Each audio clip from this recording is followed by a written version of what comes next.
In today's tutorial, we'll be making a front twist dress with a Dolman sleeves. And I have this fabric that is stretchy at the length and I want to use the stretchy part. So I'll fold it into two and I'll be cutting the back panel first. So when I fold it into two using the base, now the base is the highest figure of your measurement divided by 4 plus the seam allowance that you want to use. So the highest point here is my hip, which is 44 inches divided by 4. That's 11 and I added 2 inches. Then because we are making Dolman sleeves, I'll be adding the allowance I'll be using for the sleeve length. So at the top edge of the fabric, I'm drawing a horizontal line. This will serve as the shoulder line. And I'll place 3 inches width and 1.5 inches depth for the back neckline. I'll go in again with half of the shoulder measurement. At that point, I'll be using 1 inch for the shoulder slant. And then I'll place a half of the shoulder measurement again for the chest line and connect the dot. And then extend the chest line outward. Getting the midpoint of the chest line, I'll go in with half of an inch. With this, I will connect the shoulder slope through that half inch to the chest line, and this becomes the arm cuff. Now, I'll extend the shoulder slope outwards.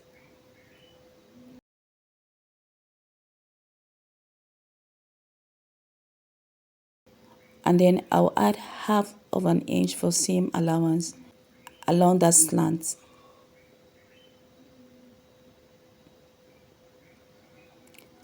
From the shoulder measurement, I'll be using 8 inches for the sleeve and I'm adding 1 inch for hem allowance.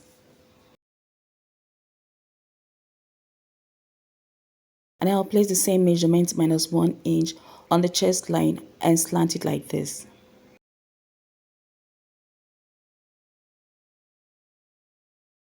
From the chest line, I'll go downwards with about 1 inch and then draw a line there. Placing the measurement of my bust divided by 4 plus 1.5 inches for seam allowance.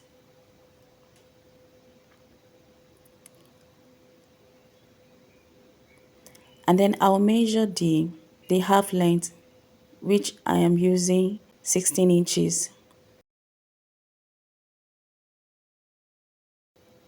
And I'll draw a line there.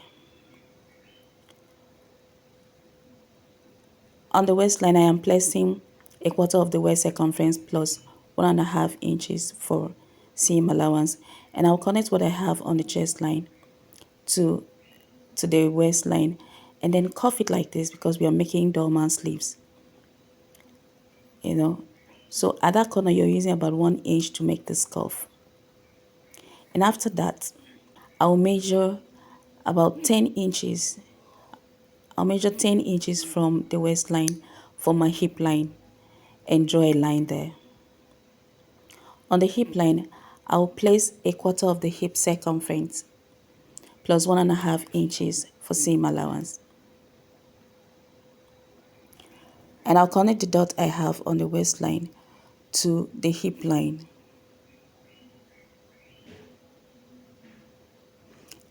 And blend out that sharp edge. Then I'll measure the length of 42 inches,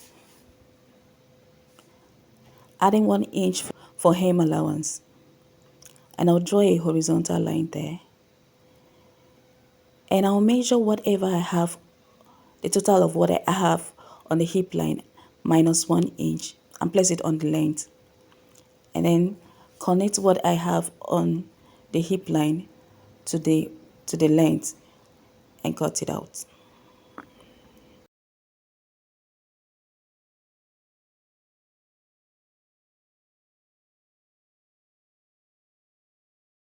Making sure you align the back panel on the front panel. So I'll measure what I have from the chest line.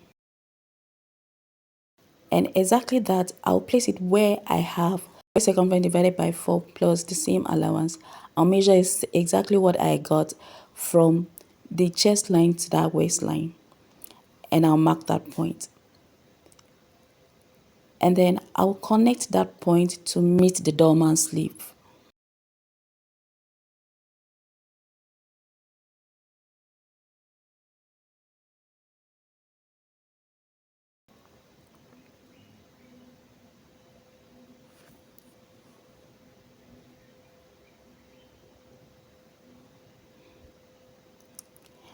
And then from that point I marked outwards, I'll go downwards with 1 inch and slant it to meet the waistline. On that new line, I am placing what I measured from the waistline, from the chest line to the waistline. I'm placing the exact measurement. And whatever I got there, I'll subtract 1 inch and place it on the length and then connect it to meet that second point. With this, I'll cut the front panel out.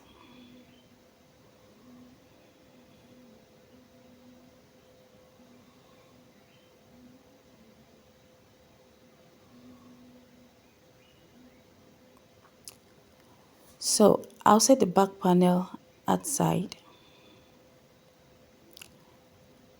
and you can choose to slash in more for the twist. Now I observe when the allowance inwards is bigger, the twist is bolder, but if it's small, the twist is small.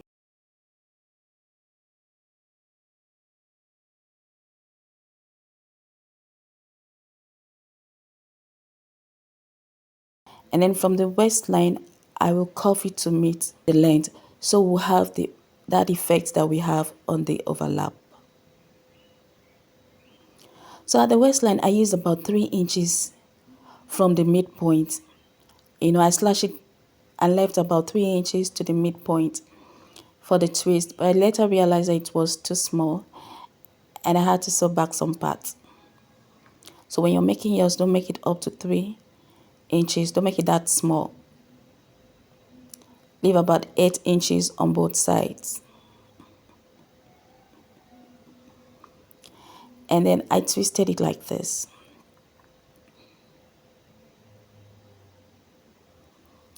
After twisting it like this, you will turn it to the bad side and you sew it with 1/2 inch to the point that you have the twist. You would sew this on both sides.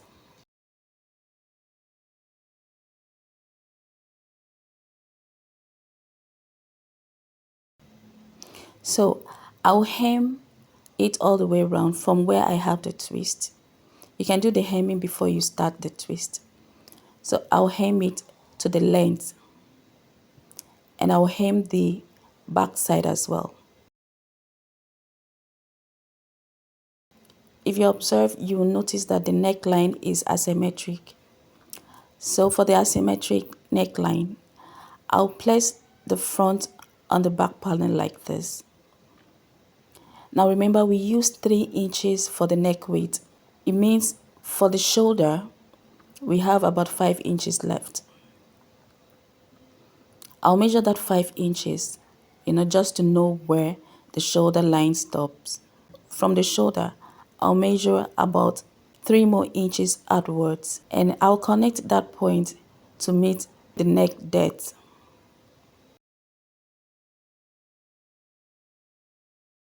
And then cut it out. And then for this effect at the asymmetric line, I use 2 inches height of this piece of fabric and about 16 inches length. Now for this length, you will need just about 8 inches, for you to have a firm look. So this 16 inches will be too long for it. And then I made a strip of 1¼ inch width and as long as I could, so I will use that to turn the neckline and the sleeves.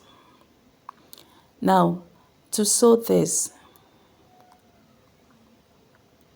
After I have hemmed the twisted part and I've twisted it like this,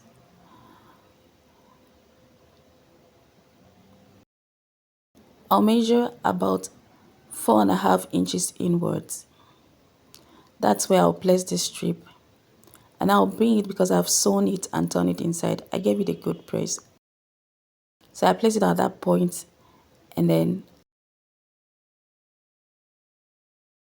I'll turn it to the bad side like this, and I'll bring the back panel, the bad side facing the bad side of the front. And make sure you align the neckline properly, so you place the other end of the strip on the same point on the back panel. Now at this point I realized that it was too long after I've worn it, and I had to reduce it to about 8 inches. So after reducing it to 8 inches, I now held the shoulder with 1/2 inch on both sides. And after that, I used that strip to turn the neck and the sleeves. When I've turned the neck and the sleeves and gave it a good press, I will hold the sides.